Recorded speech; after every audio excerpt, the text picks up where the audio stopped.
Your life is being sprinkled with little miracles that you need to be present or mindful enough to notice.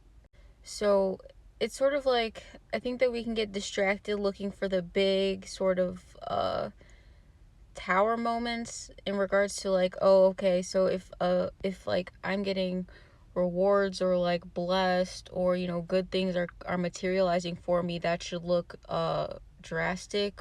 Like, you kind of, I don't know, there's this perception that there should be like a moment where you're like, oh shit, like, okay, here is a thing that I desired is like manifested for me, okay. But a lot of things can be more subtle that you may miss sight of if you are too focused on like, um again, looking for something drastic. um because there's something about like, sort of like a subtle blanket of comfort that's like descending upon your life that you may overlook. Especially if you're somebody who like, I don't know, if you're somebody who historically has like confused peacefulness for boredom or something.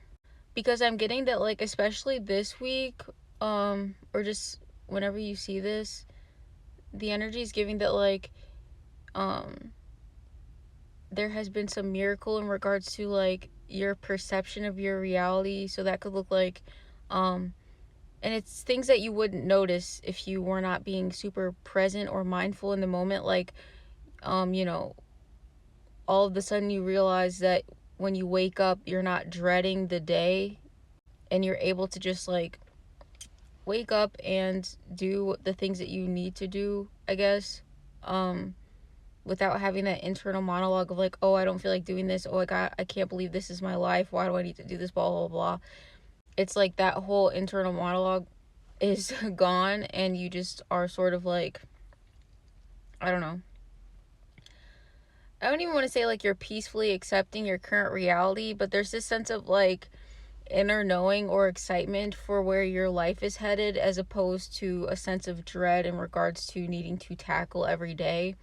It's like now you just sort of subconsciously or automatically register it as like every day is getting you closer and closer to like your dream life or something.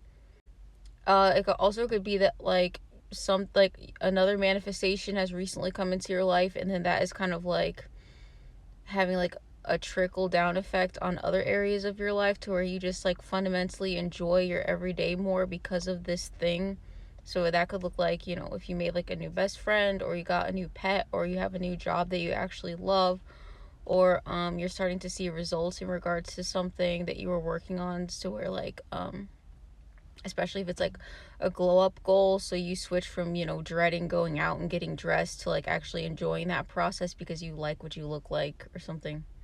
But overall, it's just like, again, the energy of this week is sort of like, pay attention to the small manifestations of like your dreams or aspirations or goals. Like, that could honestly look like things such as like, maybe it has been debilitating for you to have intense anxiety every time you drive, for example, and you can tell that that's like negatively impacting your enjoyment of your life.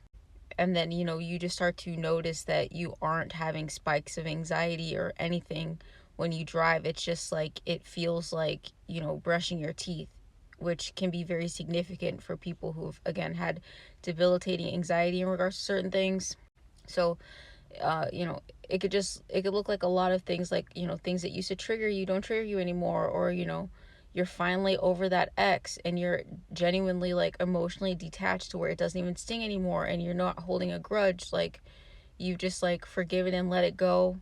Not to say that you're gonna backtrack into that cycle anymore, but it's like you're free of it, like you're free of the weight of it. And this isn't for everybody, but I'm getting that like there were people in your energy, or like trying to attach themselves to you, who like wanted you to always feel burdened in some way for some reason or another. It's almost like it could be an ex that wanted you to always feel burdened, because to them that would be proof that you were in the wrong if you weren't happy being apart from them or something like that.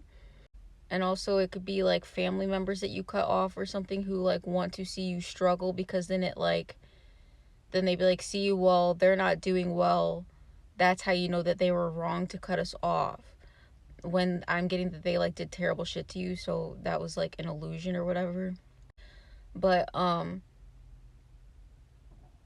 don't know. You have to remember that it's like an act of protest to be joyful just all the time.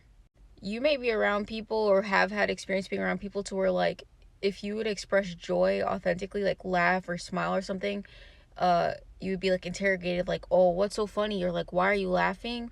And it could be like people who pretend that they're just, oh, curious and want to join in on the fun, but really it's because they don't, they it's not as natural for them. Like they get triggered by how easy it is for you to experience such joy, and it almost evokes a sense of like envy and anger in people who don't just like casually find so many things like joyful or whatever.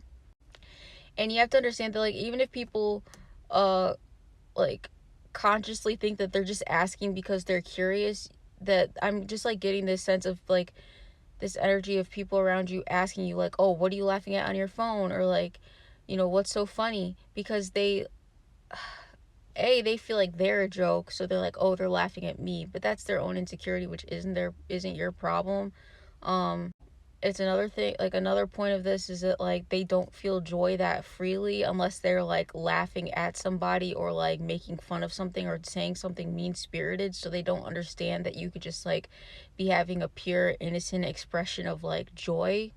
But also, yeah, I just keep getting that they think it's at their expense or something. Like if you're laughing and you're feeling good but their energy isn't matching that, then you know something that they don't know. And like, don't shrink your expression of like happiness just because it's triggering the people you around you. If anything, lean into it more. And also, just because somebody asks you what you're like amused by doesn't mean you need to answer them. Like honestly, just ignore them, pretend you didn't hear anything what they said. Because I am getting that like there's like people in your energy who for a really long time could have played the victim in order to gain your sympathy and stuff like that. And if this is like, but it's giving that they are like, so if it's a masculine, like they're like a man child in the bad way, like not in a cute way whatsoever. Like there's one thing to sort of like be emotional and have like experiences and whatever, but it's another thing to like use, one time that somebody was like yelled at by their parents to justify their, you know anger issues and um inability to exhibit emotional intelligence. You know what I mean? Like at some point you have to take accountability for yourself regardless of what you've gone through, okay? So it's giving that like you're seeing through the facade of these people who are trying to gain your sympathy by playing the victim. And you have to understand that there could be people from your past, like your parents or something like that, who also played the victim role towards everybody around you in order to sort of like villainize you or like demonize you. So you kind of like are recognizing that like, I don't know, it's like you're like in a different position in regards to like somebody around you has been doing that same thing to try to get you to empathize with them when they are actually the aggressor in some situation or whatever. It's giving that like you may have, like, you used to be around people who thought that like being happy was cringy, and like, oh, laughing too much and like smiling too much and like being too bubbly and cheerful, that's cringe and that's like fake and performative and stuff like that. um Hopefully you've gotten away from those people, or you're just like waking up to the fact that that's how they are. I'm sorry if my makeup is bothering you. I'm like neurodivergent, so this doesn't come naturally to me. uh but yeah, so I guess this message has kind of come full circle or something, I don't know. That there's somebody in your energy who does not like how happy you are right now, but don't let that affect you, and don't be influenced by the misery of those around you to make you feel like you're supposed to be miserable too. That's not how that works.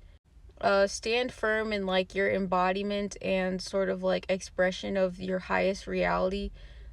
Just because other people are trapped in karmic cycles around you doesn't mean that you need to mirror them and go back into karmic cycles yourself.